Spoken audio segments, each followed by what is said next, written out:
The Call of the Canyon by Zane Grey. Chapter 10, Part 1. Carley's edifice of hopes, dreams, aspirations, and struggles fell in ruins about her. It had been built upon false sands. It had no ideal for foundation. It had to fall. Something inevitable had forced her confession to rust. Dissimulation had been a habit of her mind. It was more a habit of her class than sincerity, but she had reached a point in her mental strife where she could not stand before Rust and let him believe she was noble and faithful when she knew she was neither. Would not the next step in this painful metamorphosis of her character be a fierce and passionate repudiation of herself and all she represented? She went home and locked herself in her room. Death to telephone and servants. There she gave up to her shame, scorned, despised, dismissed by that poor, crippled, flame-spirited Virgil Rust. He had reverenced her, and the truth had earned his hate. Would she ever forget his look, incredulous, shocked, bitter, and blazing with unutterable contempt? Carley Burch was only another Nell, a jilt, a mocker of the manhood of soldiers. Would she ever cease to shudder at memory of Rust's slight movement of hand? Go, get out of my sight. Leave me to my agony as you left Glen Kilbourne, alone to fight his. Men such as I am do not want the smile of your face, the touch of your hand. We gave for womanhood. Pass on the lesser men who loved the flesh pots and who would buy your charms. So Carley interpreted that slight gesture and writhed in her abasement. Rust threw a white, illuminated light upon her desertion of Glen. She had betrayed him. She had left him alone. Dwarfed and stunted was her narrow soul. To a man who had given all for her, she had returned nothing. Stone for bread, betrayal for love, cowardice for courage. The hours of contending passions gave birth to vague, slow-forming revolt. She became haunted by memory pictures and sounds and smells of Oak Creek Canyon. As from afar she saw the great sculptured rent in the earth, green and red and brown, with its shining, flashing ribbons of waterfalls and streams. The mighty pines stood up magnificent and stately.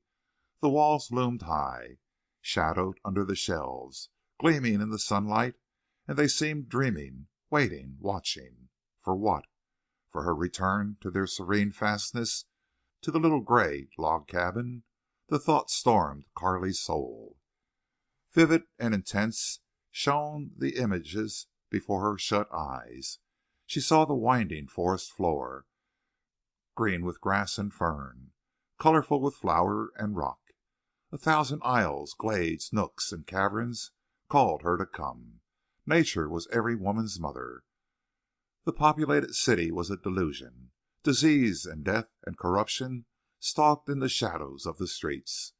But her canyon promised hard work, playful hours, dreaming idleness, beauty, health, fragrance, loneliness, peace, wisdom, love, children, and long life. In the hateful, shut-in isolation of her room, Carley stretched forth her arms as if to embrace the vision. Pale, close walls, gleaming, placid stretches of brook, churning amber and white rapids, mossy bank and pine-matted ledges, the towers and turrets and ramparts where the eagles wheeled.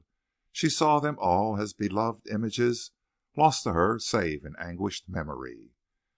She heard the murmur of flowing water, soft, low, not loud, and again lulling, hollow and eager, tinkling over rocks, bellowing into the deep pools, washing with silky seep of wind-swept waves the hanging willows. Shrill and piercing and far aloft pealed the scream of the eagle, and she seemed to listen to a mocking bird while he mocked her with his melody of many birds. The bees hummed, the wind moaned, the leaves rustled, the waterfall murmured. Then came the sharp, rare note of a canyon, swift, most mysterious of birds, significant of the heights. A breath of fragrance seemed to blow with her shifting senses. The dry, sweet, tangy canyon smells returned to her. of fresh-cut timber, of wood smoke, of the cabin fire with its steaming pots, of flowers and earth, and of the wet stones, of redolent pines and the pungent cedars. And suddenly, clearly, amazingly, Carley beheld in her mind's sight the hard features, the bold eyes, the slight smile, the coarse face of Haze Ruff. She had forgotten him, but now he returned, and with memory of him flashed a revelation as to his meaning in her life. He had appeared merely as a clout, a ruffian, an animal with man's shape and intelligence. But he was the embodiment of the raw, crude violence of the West. He was the eyes of the natural primitive man, believing what he saw. He had seen in Carley Burch the paraded charm, the unashamed and serene front, the woman-seeking man. Haze Ruff had been neither vile nor base nor unnatural. It had been her subjection to the decadence of feminine dress that had been unnatural. But Ruff had found her a lie. She invited what she did not want, and his scorn had been commensurate with the falsehood of her. So might any man have been justified in his insult to her, in his rejection of her. Haze Ruff had found her unfit for his idea of dalliance. Virgil Rust had found her false to the ideas of womanhood for which he had sacrificed all but life itself. What then had Glenn Kilbourne found her? He possessed the greatness of noble love. He had loved her before the dark and changeful tide of war had come between them. How had he judged her? That last sight of him standing alone, leaning with head bowed, a solitary figure trenchant with suggestion of tragic resignation and strength, returned to flay Carley. He had loved, trusted, and hoped.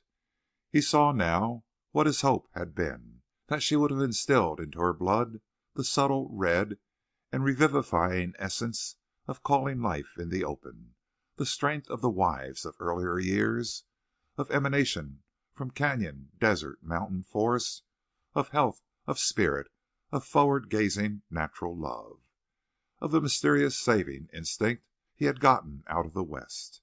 And she had been too little, too steeped in the indulgence of luxurious life, too slight-natured and pale-blooded. And suddenly there pierced into the black storm of Carley's mind a blazing, white-streaked thought. She had left Glenn to the Western girl, Flo Hutter, humiliated and abased in her own sight. Carley fell prey to a fury of jealousy. She went back to the old life, but it was in a bitter, restless, critical spirit, conscious of the fact that she could derive neither forgetfulness nor pleasure from it, nor see any release from the habit of years. One afternoon late in fall she motored out to a Long Island club where the last of the season's golf was being enjoyed by some of her most intimate friends. Carley did not play. Aimlessly she walked around the grounds, finding the autumn colors subdued and drab like her mind. The air held a promise of early winter. She thought that she would go south before the cold came, always trying to escape anything rigorous, hard, painful, or disagreeable. Later she returned to the clubhouse to find her party assembled on an enclosed porch, chatting and partaking of refreshment. Morrison was there. He had not taken kindly to her late habit of denying herself to him. During a lull in the idle conversation, Morrison addressed Carley pointedly. "Well, Carley, how's your Arizona hog raiser?" he queried, with a little gleam in his usually lusterless eyes. "I've not heard lately," she replied coldly. The assembled company suddenly quieted, with a portent inimical to their leisurely content of the moment. Carley felt them all looking at her, and underneath the exterior she preserved with extreme difficulty there burned so fierce an anger that she seemed to have swelling veins of fire. "Queer how Kilbourne went into raising hogs," observed Morrison. "Such a low-down sort of work, you know." "He had no choice," replied Carley. "Glenn didn't have a father who made tainted millions out of the war. He had to work, and I must differ with you about its being low down. No honest work is that. It is idleness that is low down." "But so foolish of Glenn when he might have married money," rejoined Morrison, sarcastically. "The honor of soldiers is beyond your ken, Mr. Morrison." He flushed darkly and bit his lip. "You women make a man sick with this rot about soldiers," he said, the gleam in his eye growing ugly. "A uniform goes to a woman's head no matter what's inside it. I don't see where your vaunted honor of soldiers comes in, considering how they accepted the let down of women during and after the war." "How could you see when you stayed comfortably at home?" retorted Carley. "All I could see was women falling into soldiers' arms," he said, sullenly. "Certainly. Could an American girl desire any greater happiness or opportunity to prove her gratitude?" flashed Carley, with proud uplift of head. "It didn't look like gratitude to me," returned Morrison. "Well, it was gratitude," declared Carley, ringingly.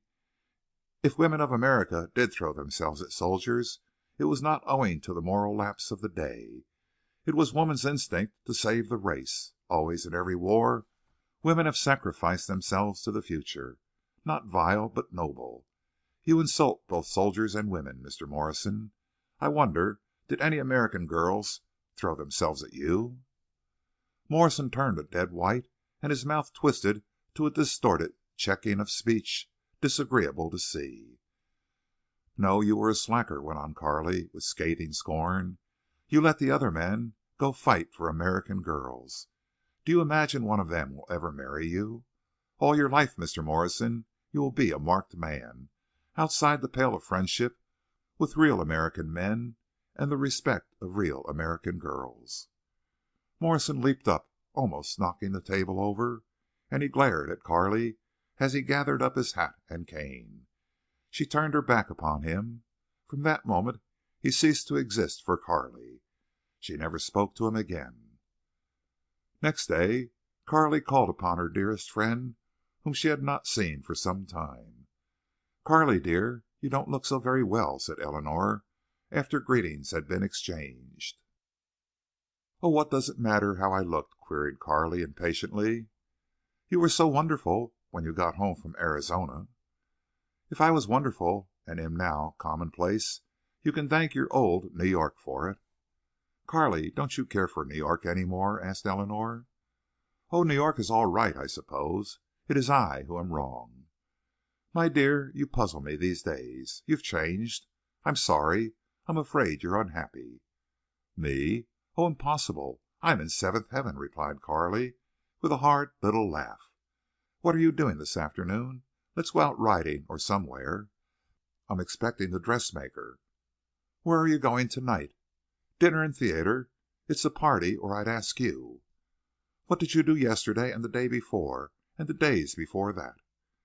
Eleanor laughed indulgently and acquainted Carley with a record of her social wanderings during the last few days. "The same old thing over and over again, Eleanor. Don't you get sick of it?" queried Carley. "Oh, yes, to tell the truth," returned Eleanor, thoughtfully. "But there's nothing else to do." "Eleanor, I'm no better than you," said Carley, with disdain. "I'm as useless and idle.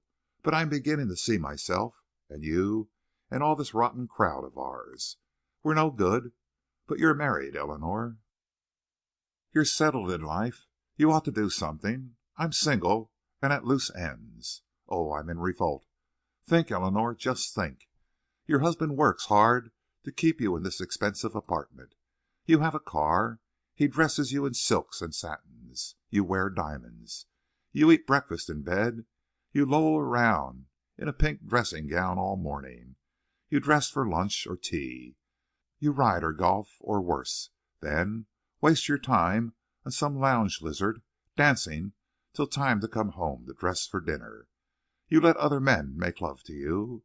Oh, don't get sore. You do. And so goes the round of your life. What good on earth are you, anyhow? You're just a gratification to the senses of your husband. And at that you don't see much of him." "Carley, how you rave!" exclaimed her friend. "What has gotten into you lately? Why, everybody tells me you're queer. The way you insulted Morrison. How unlike you, Carley." "I'm glad I found the nerve to do it. What do you think, Eleanor?" "Oh, I despise him. But you can't say the things you feel. You'd be bigger and truer if you did. Some day I'll break out and flay you and your friends alive." "But, Carley, you're my friend, and you're just exactly like we are. Or you were, quite recently." "Of course I'm your friend. I've always loved you, Eleanor," went on Carley, earnestly. "I'm as deep in this damn stagnant muck as you or anyone. But I'm no longer blind. There's something terribly wrong with us women, and it's not what Morrison hinted. Carley, the only thing wrong with you is that you jilted poor Glenn and are breaking your heart over him still." "Don't," cried Carley, shrinking. "God knows that is true. But there's more wrong with me than a blighted love affair." "Yes. You mean the modern feminine unrest?" "Eleanor, I positively hate that phrase, modern feminine unrest. It smacks of ultra—oh, I don't know what.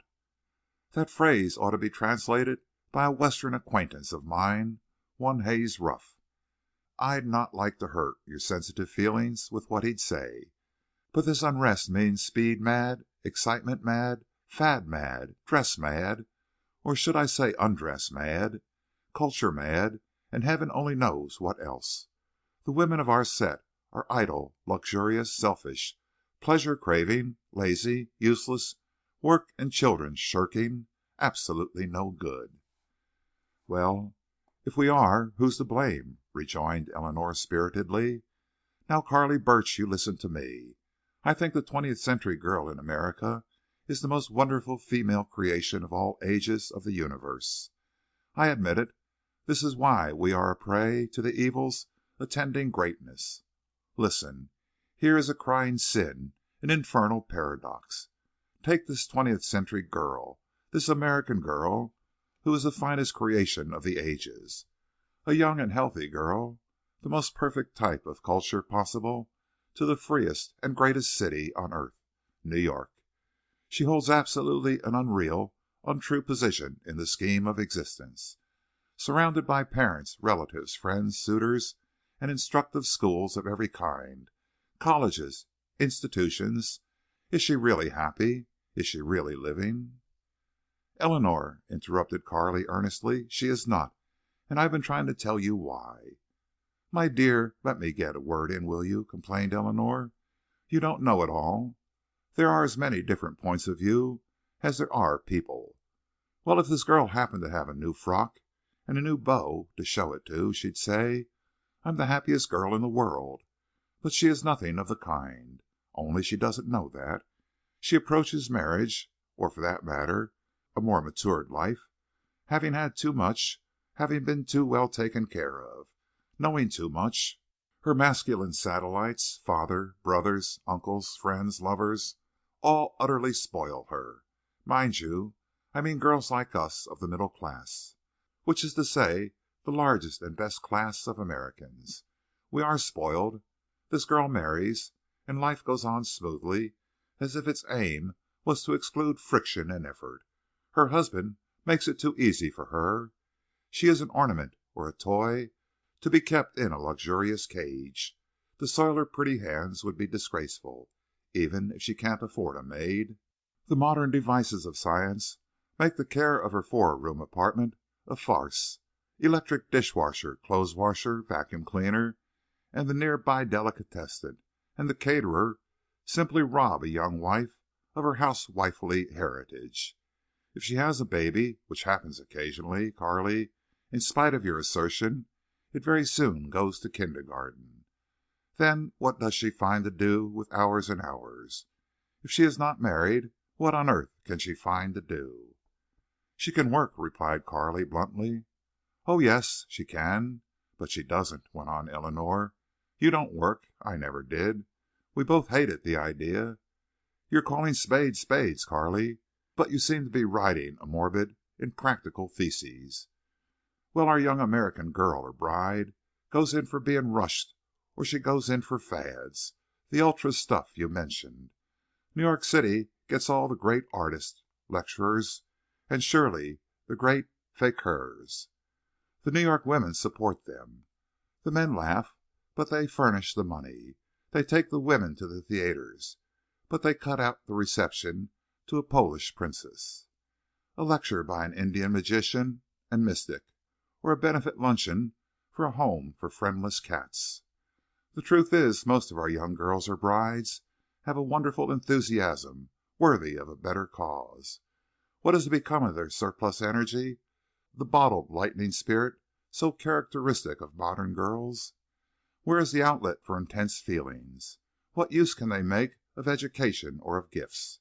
They just can't, that's all. I'm not taking into consideration the new woman species, the faddist or the reformer. I mean normal girls like you and me. Just think, Carley, a girl's every wish, every need, is almost instantly satisfied without the slightest effort on her part to obtain it. No struggle, let alone work. If women crave to achieve something outside of the arts, something universal and helpful, which will make men acknowledge her worth, if not the equality, where is the opportunity? Opportunities should be made, replied Carley. There are a million sides to this question of the modern young woman. The fin de siècle girl, I'm for her. How about the extreme of style and dress for this remarkably to be pitied American girl you champion so eloquently? Queried Carley sarcastically. Immoral, exclaimed Eleanor with frank disgust. You admit it? To my shame, I do. Why do women wear extreme clothes? Why do you and I wear open-work silk stockings, skirts to our knees, gowns without sleeves or bodices? We're slaves to fashion, replied Eleanor. That's the popular excuse. Bah! exclaimed Carley. Eleanor laughed in spite of being half nettled. Are you going to stop wearing what all the other women wear and be looked at askance? Are you going to be dowdy and frumpy and old-fashioned? No, but I'll never wear anything again that can be called immoral. I want to be able to say why I wear a dress. You haven't answered my question yet. Why do you wear what you frankly admit is disgusting? I don't know, Carley, replied Eleanor helplessly. How can you harp on things? We must dress to make other women jealous and to attract men. To be a sensation. Perhaps the word immoral is not what I mean. A woman will be shocking in her obsession to attract, but hardly more than that, if she knows it. Ah, so few women realize how they actually do look? Hayes Ruff could tell them. Hayes Ruff? Who in the world is he or she? Asked Eleanor. Hayes Ruff is a he, all right, replied Carley grimly. Well, who is he? A sheep dipper in Arizona, answered Carley dreamily. Huh. And what can Mr. Ruff tell us? He told me I looked like one of the devil's angels, and that I dressed to knock the daylights out of men. Well, Carley Burch, if that isn't rich, exclaimed Eleanor, with a peal of laughter. I dare say you appreciate that as an original compliment. No, I wonder what Ruff would say about jazz. I just wonder, murmured Carley. Well, I wouldn't care what he said, and I don't care what you say, returned Eleanor. The preachers and reformers and bishops and rabbis make me sick. They rave about jazz. Jazz, the discordant note of our decadence. Jazz, the harmonious expression of our musicless, mindless, soulless materialism. The idiots! If they could be women for a while, they would realize the error of their ways. But they will never, never abolish jazz. Never. For it is the grandest, the most wonderful, the most absolutely necessary thing for women in this terrible age of smotheration. All right, Eleanor, we understand each other, even if we do not agree, said Carley. You leave the future of women to chance, to life, to materialism, not to their own conscious efforts. I want to leave it to free will and idealism. Carley, you are getting a little beyond me, declared Eleanor dubiously. What are you going to do? It all comes home to each individual woman, her attitude toward life. I'll drift along with the current, Carley, and be a good sport, replied Eleanor, smiling. You don't care about the women and children of the future? You'll not deny yourself now, and think and work and suffer a little in the interest of future humanity? How you put things, Carley, exclaimed Eleanor wearily. Of course I care, when you make me think of such things. But what have I to do with the lives of people in the years to come? Everything. America for Americans. While you dawdle, the lifeblood is being sucked out of our great nation. It is a man's job to fight. It is a woman's to save. I think you've made your choice, though you don't realize it. I'm praying to God that I'll rise to mine." Carley had a visitor one morning earlier than the usual or conventional time for calls. "He wouldn't give no name," said the maid. "He wears soldier's clothes, ma'am, and he's pale and walks with a cane." "Tell him I'll be right down," replied Carley. Her hands trembled while she hurriedly dressed. Could this caller be Virgil Rust? She hoped so, but she doubted. As she entered the parlor, a tall young man in worn khaki rose to meet her. At first glance she could not name him, though she recognized the pale face and light blue eyes, direct and steady. "Good morning, Miss Burch," he said. "I hope you'll excuse so early a call. You remember me, don't you? I'm George Burton, who had the bunk next to Rust's." "Surely I remember you, Mr. Burton, and I'm glad to see you," replied Carley, shaking hands with him. "Please sit down. Your being here must mean you're discharged from the hospital." "Yes, I was discharged all right," he said. "Which means you're well again. That is fine. I'm very glad." "I was put out to make room for a fellow in bad shape. I'm still shaky and weak," he replied, "but I'm glad to go. I've pulled through pretty good, and it'll not be long until I'm strong again. It was the flu that kept me down." "You must be careful. May I ask where you're going and what you expect to do?" "Yes, that's what I came to tell you," he replied, frankly. "I want you to help me a little. I'm from Illinois, and my people aren't so badly off. But I don't want to go back to my home town, down and out, you know. Besides, the winters are cold there. The doctor advises me to go to a little milder climate. You see, I was gassed and got the flu afterward. But I know I'll be all right if I'm careful. Well, I've always had a leaning toward agriculture, and I want to go to Kansas, southern Kansas. I want to travel around till I find a place I like, and there I'll get a job. Not too hard a job at first. That's why I need a little money. I know what to do. I want to lose myself in the wheat country and forget the war. I'll not be afraid of work presently. Now, Miss Burch, you've been so kind. I'm going to ask you to lend me a little money. I'll pay it back. I can't promise just when, but some day. Will you?" "Assuredly I will," she replied heartily. "I'm happy to have the opportunity to help you. How much will you need for immediate use? $500?" "Oh, no, not so much as that," he replied.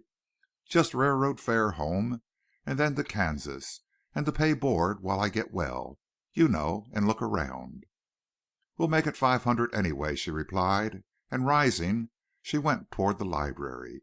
"Excuse me a moment." She wrote the check, and returning, gave it to him.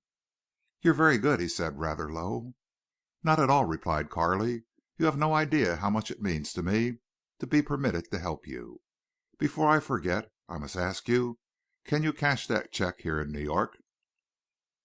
"Not unless you identify me," he said ruefully. "I don't know anyone I could ask." "Well, when you leave here, go at once to my bank. It's on 34th Street. I'll telephone the cashier. So you'll have no difficulty. Will you leave New York at once?" "I surely will. It's an awful place. 2 years ago when I came here with my company I thought it was grand. But I guess I lost something over there. I want to be where it's quiet, where I won't see many people." "I think I understand," returned Carley. "Then I suppose you're in a hurry to get home. Of course you have a girl you're just dying to see." "No, I'm sorry to say I haven't," he replied simply. "I was glad I didn't have to leave a sweetheart behind when I went to France. But it wouldn't be so bad to have one to go back to now." "Don't you worry," exclaimed Carley. "You can take your choice presently. You'll have the open sesame to every real American girl's heart." "And what is that?" he asked, with a blush. "Your service to your country," she said gravely. "Well," he said, with a singular bluntness, "considering I didn't get any medals or bonuses, I'd like to draw a nice girl." "You will," replied Carley, and made haste to change the subject. "By the way, did you meet Glenn Kilbourne in France?" "Not that I remember," rejoined Burton, as he got up, rising rather stiffly by aid of his cane. I must go, Miss Burch. Really, I can't thank you enough, and I'll never forget it."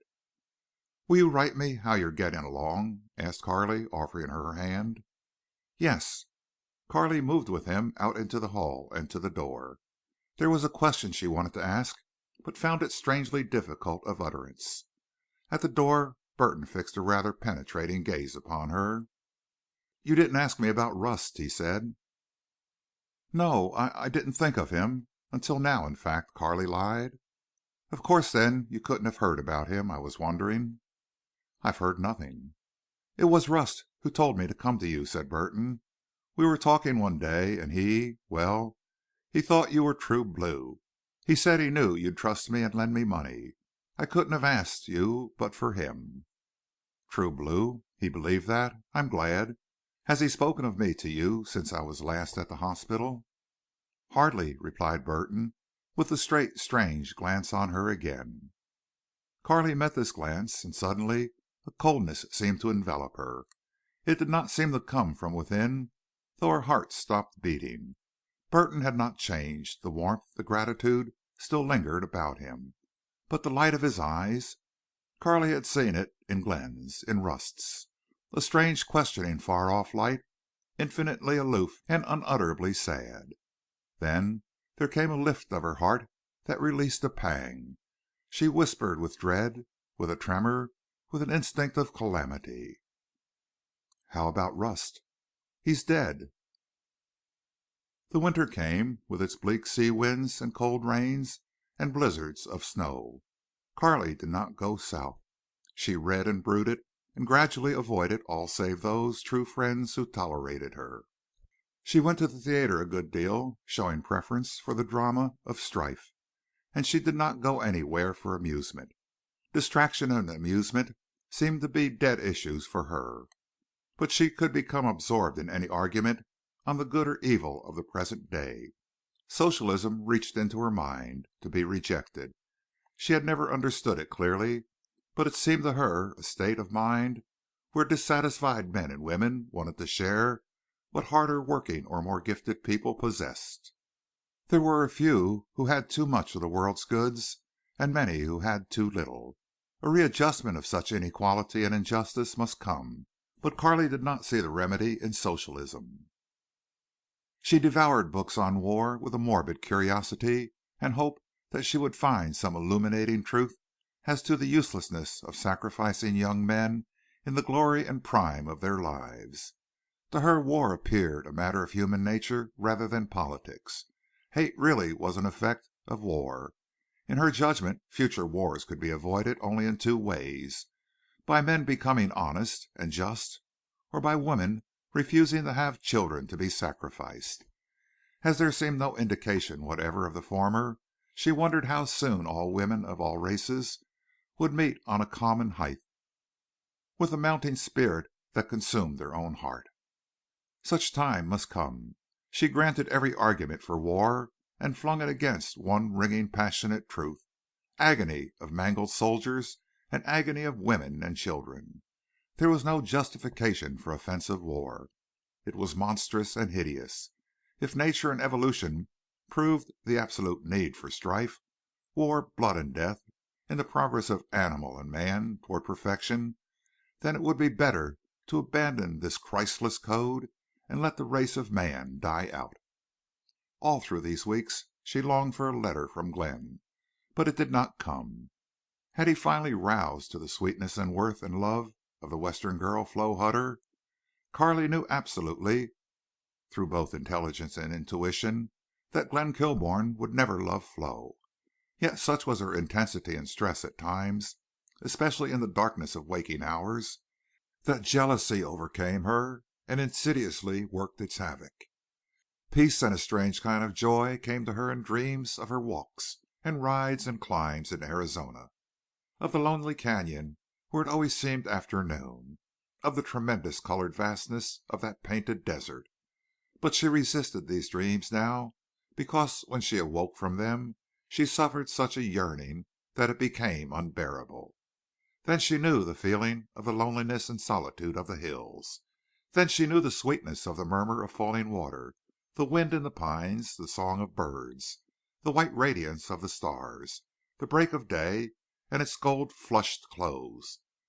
But she had not yet divined their meaning. It was not all love for Glenn Kilbourne. Had city life palled upon her solely because of the absence of her lover? So Carley plodded on, like one groping in the night, fighting shadows. One day she received a card from an old schoolmate, a girl who had married out of Carley's set and had been ostracized. She was living down on Long Island at a little country place named Wading River. Her husband was an electrician, something of an inventor. He worked hard.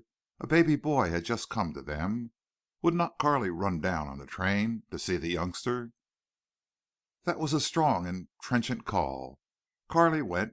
She found indeed a country village, and on the outskirts of it a little cottage that must have been pretty in summer, when the green was on the vines and trees. Her old schoolmate was rosy, plump, bright-eyed, and happy. She saw in Carley no change, a fact that somehow rebounded sweetly on Carley's consciousness. Elsie prattled on of herself and her husband and how they had worked to earn this little home, and then the baby. When Carley saw the adorable, dark-eyed, pink-toed, curly-fisted baby, she understood Elsie's happiness and reveled in it. When she felt the soft, warm, living little body in her arms against her breast, then she absorbed some incalculable and mysterious strength. What were the trivial, sordid, and selfish feelings that kept her in tumult compared to this welling emotion? Had she the secret in her arms? Babies and Carley had never become closely acquainted in those infrequent meetings that were usually the result of chance. But Elsie's baby nestled to her breast and cooed to her and clung to her finger. When at length the youngster was laid in his crib, it seemed to Carley that the fragrance and the soul of him remained with her. "A real American boy," she murmured. "You can just bet he is," replied Elsie. "Carley, you ought to see his dad." "I'd like to meet him," said Carley, thoughtfully. "Elsie, was he in the service?" "Yes. He was on one of the Navy transports that took munitions to France. Think of me carrying this baby with my husband on a boat full of explosives, and with German submarines roaming the ocean. Oh, it was horrible." "But he came back, and now all's well with you," said Carley, with a smile of earnestness. "I'm very glad, Elsie." "Yes, but I shudder when I think of a possible war in the future. I'm going to raise boys and girls, too, I hope. And the thought of war is torturing." Carley found her return train somewhat late, and she took advantage of the delay to walk out to the wooded headlands above the Sound. It was a raw March day, with a steely sun going down in a pale gray sky. Patches of snow lingered in sheltered, brushy places. This bit of woodland had a floor of soft sand that dragged at Carley's feet. There were sere and brown leaves still fluttering on the scrub oaks. At length Carley came out on the edge of the bluff, with the gray expanse of sea beneath her and a long wandering shoreline, ragged with wreckage or driftwood. The surge of water rolled in long, low, white, creeping line that softly roared on the beach and dragged the pebbles gratingly back. There was neither boat nor living creature in sight. Carley felt the scene ease a clutching hand within her breast. Here was loneliness and solitude vastly different from that of Oak Creek Canyon, yet it held the same intangible power to soothe. The swish of the surf, the moan of the wind in the evergreens were voices that called to her. How many more miles of lonely land than peopled cities? Then the sea, how vast! And over that the illimitable and infinite sky, and beyond the endless realms of space. It helped her somehow to see and hear and feel the eternal presence of nature. In communion with nature the significance of life might be realized. She remembered Glenn quoting, "The world is too much with us. Getting and spending, we lay waste to our powers." What were our powers? What did God intend man to do with hands and bodies, and gifts and souls? She gazed back over the bleak land and then out across the broad sea. Only a millionth part of the surface of the unsubmerged earth knew the populous abodes of man, and the lonely sea, inhospitable to stable homes of men, was thrice the area of the land. Were men intended, then, to congregate in few places, to squabble and to bicker and breed the discontents that led to injustice, hatred, and war? What a mystery it all was! But nature was neither false nor little, however cruel she might be. Once again Carley fell under the fury of her ordeal. Wavering now, restless and sleepless, given to violent starts and slow spells of apathy she was wearing to defeat. That spring day, 1 year from the day she had left New York for Arizona, she wished to spend alone. But her thoughts grew unbearable. She summed up the endless year. Could she live another like it? Something must break within her. She went out. The air was warm and balmy, carrying the subtle current which caused the mild madness of spring fever. In the park, the greening of the grass, the opening of buds, the singing of birds, the gladness of children, the light on the water, the warm sun, all seemed to reproach her. Carley fled from the park to the home of Beatrice Lovell, and there, unhappily, she encountered those of her acquaintance with whom she had least patience. They forced her to think too keenly of herself. They appeared carefree while she was miserable. Over teacups they were waging gossip and argument and criticism. When Carley entered with Beatrice, there was a sudden hush and then a murmur. "Hello, Carley. Now say it to our faces," called out Geralda Connors, a fair, handsome young woman of 30, exquisitely gowned in the latest mode, and whose brilliantly tinted complexion was not the natural one of health. "Say what, Geralda?" asked Carley. "I certainly would not say anything behind your backs that I wouldn't repeat here." "Eleanor has been telling us how you simply burned us up." "We did have an argument, and I'm not sure I said all I wanted to." "Say the rest here," drawled a lazy, mellow voice. "For heaven's sake, stir us up. If I could get a kick out of anything I'd bless it." "Carley, go on the stage," advised another. "You've got Elsie Ferguson tied to the mast for looks. And lately you're surely tragic enough." "I wish you'd go somewhere far off," observed a third. "My husband is dippy about you." "Girls, do you know that you actually have not one sensible idea in your heads?" retorted Carley. "Sensible? I should hope not. Who wants to be sensible?" Geralda battered her teacup on a saucer. "Listen," she called. "I wasn't kidding, Carley. I'm good and sore. She goes around knocking everybody and saying New York backed Sodom off the boards. I want her to come out with it right here." "I dare say I've talked too much," returned Carley. "It's been a rather hard winter on me. Perhaps, indeed, I've tried the patience of my friends." "See here, Carley," said Geralda deliberately.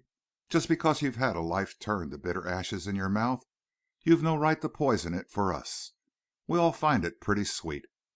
You're an unsatisfied woman, and if you don't marry somebody you'll end up by being a reformer or a fanatic."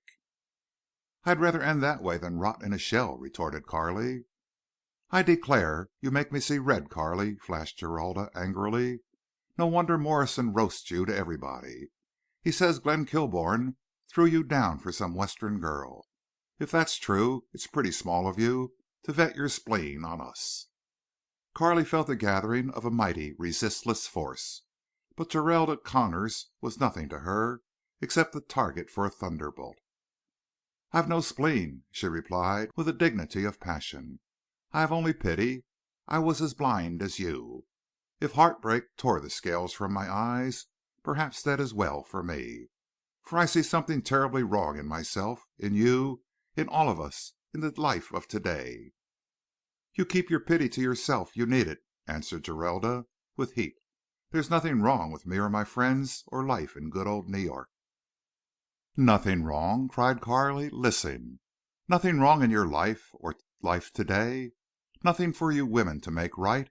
You are as blind as bats, as dead to living truth as if you were buried. Nothing wrong when thousands of crippled soldiers have no homes, no money, no friends, no work, in many cases no food or bed. Splendid young men who went away in their prime to fight for you and came back ruined, suffering. Nothing wrong when sane women with a vote might rid politics of partisanship, greed, crookedness.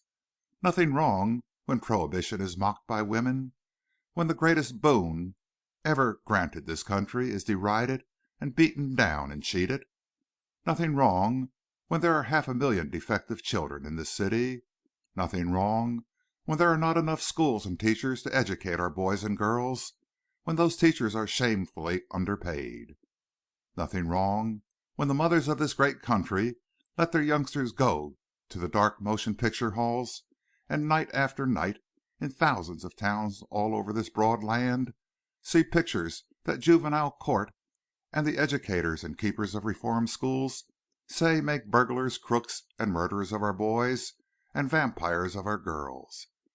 Nothing wrong when these young adolescent girls ape you and wear stockings rolled under their knees below the skirts and use a lipstick and paint their faces and darken their eyes and pluck their eyebrows and absolutely do not know what shame is. Nothing wrong when you may find in any city women standing at street corners distributing books on birth control. Nothing wrong when great magazines print no page or picture without its sex appeal. Nothing wrong when the automobile, so convenient for the innocent little run out of town, presents the greatest evil that ever menaced American girls. Nothing wrong when money is God, when luxury, pleasure, excitement, speed are the striven for. Nothing wrong when some of your husbands spend more of their time with other women than with you. Nothing wrong with jazz, where the lights go out in the dance hall and the dancers jiggle and toddle and wriggle in a frenzy. Nothing wrong in a country where the greatest college cannot report birth of one child to each graduate in 10 years. Nothing wrong with race suicide and the incoming horde of foreigners. Nothing wrong with you women who cannot or will not stand childbirth. Nothing wrong with most of you when, if you did have a child, you could not nurse it. Oh, my God, there's nothing wrong with America except that she staggers under a titanic burden that only mothers of sons can remove. You doll woman, you parasites, you toys of men, you silken-wrapped geisha girls, you painted, idle, purring cats, you parody of the females of your species, find brains enough, if you can, to see the doom hanging over you and revolt before it is too late. End of chapter 10, part 2.